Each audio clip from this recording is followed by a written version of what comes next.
අයිබෝන් නිලම් මහත්තයා. ඉතින් කොහොමද මේ ගම කොහෙද? අලුත් ඒකට එකොඩ ගලේවල. ඔව් ගලේවල. දැනට අපි ගත්තාම එකොඩ ආය පැත්තේ මොනවද වැඩිපුර වගා කරන්නේ? නෝකොල් තමයි. නෝකොල්. නෝකොල් ඇත්තටම ගලේල එකොඩ ආයේ ඊට පස්සේ ඔය බම්බරගස්ස අලුත් වැව ඔය ටික තමයි ප්‍රසිද්ධ බවුලටම කරන්නේ නෝකොල්. ඔව් නෝකොල්. ඉතින් මෙච්චර කාලයකට ගත්තාම අපේ මේ අලුත් නිෂ්පාදනයක් හඳුන්වා දීලා තියෙනවා රොයල් සමාගමෙන් 17.2.4. ඔව්. මේකත් කොයි සාමාන්‍යයෙන් කොහෙන්ද හඳුන්වා දුන්නේ කොයි විදිහටද ගත්තේ කියලා පොඩ්ඩක් කියන්න පුළුවන්ද? මම ගත්තේ ගලේවල දඹුලු ඇග්‍රෝ ආයතනයේ.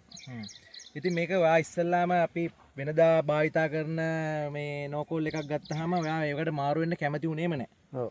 ඉතින් මේකෙන් පොඩි ප්‍රමාණයක් දාලා ඔයා දැක්කයින් පස්සේ ඇත්තරම ඉස්සර වගා කරපු ඒ ප්‍රභේදෙත් එක්කන් ගත්තාම මේකේ තියෙන විශේෂ ලක්ෂණ මොනවද? මේකේ ගෙඩිය අස්සනක් තියෙනවා. අනික මේ හොඳ අස්වැන්නක් තියෙනවා. දැන් ඉස්සර අපි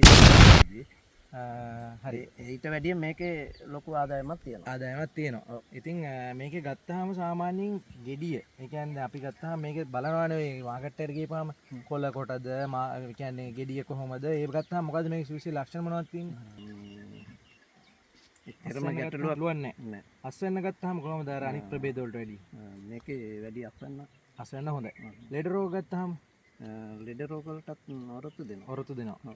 ඉතින් මේකේ සාමාන්‍යයෙන් වෙළඳ පොලේ හොඳ ඉල්ලුමක් තියෙනවා. වෙළඳ පොලේ හොඳ ඉල්ලුමක් තියෙනවා. අපි දැන් ගත්තාම ඔය පුපුරන එක එහෙම එනවා. ඒක ගත්තාම මොකද? පුපුරන්නේ නැහැ මේක. මේක පුපුරන්නේ නැහැ. එතකොට අපි අර වාටි කරන ලෙඩේ සාමාන්‍යයෙන් වැස්ස කාලට එනවනේ. ඒක ගත්තාම කොහොමද? මේකේ තියෙනවද නැත්නම් ඒක කොහොමද? ඒක ඉතින් තාම වැස්සි කාලේ ඉතින් අපිට ලැබුණේ නැහැ. ඉතින් මේ දැන් මේ ඔය අප්‍රේල් වලින් පස්සේනේ අපි මේ හදවුවේ. ඔව්. සාමාන්‍ය කාලේ ඉතින් වැයි වලට ටිකක් අඩු නිසා මේ වෙනවා. සාමාන්‍ය දින ගත්තාම කීයකින් කපන්න පුළුවන් මේ අස්වැන්න? මේක දින 30 35 අතර කපන්න පුළුවන්. ගෙඩිය ෆිනිෂින් එකේම හොඳයි. නැට්ට දිගට තියෙනවා. ওই ටිකනේ බලන්න කියපුවා. නැත්තම් මොකද යට කළු වෙනවා. ඉතින් මේක ඔයාට මොකද ගොවි මහතුරුන්ට හඳුනා දෙනකොට ඔයා කියන්න තියෙන ලක්ෂණ මොකද? මේක පාවිච්චි කරන්න පුළුවන්ද නැත්නම් ඉදිරියට පාවිච්චි කරන්න හොඳයිද? මේක හොඳයි නෝකොල් එක. නෝකොල් එක හොඳයි. ඉතින් ඉතින් බොහොම ස්තුතියි මේ අපිට මේ වචන ස්වල්පේ ලබා දුන්නාට. ඉදිරියටත් අපි ඔයාගේ වගාවන් වලට අතහිත දෙනවා. ඉතින් අපි ඔබතුමාට බොහොම ස්තුතිවන්ත වෙනවා මේ වචන ස්වල්පේ අපිට ලබා දුන්නාට.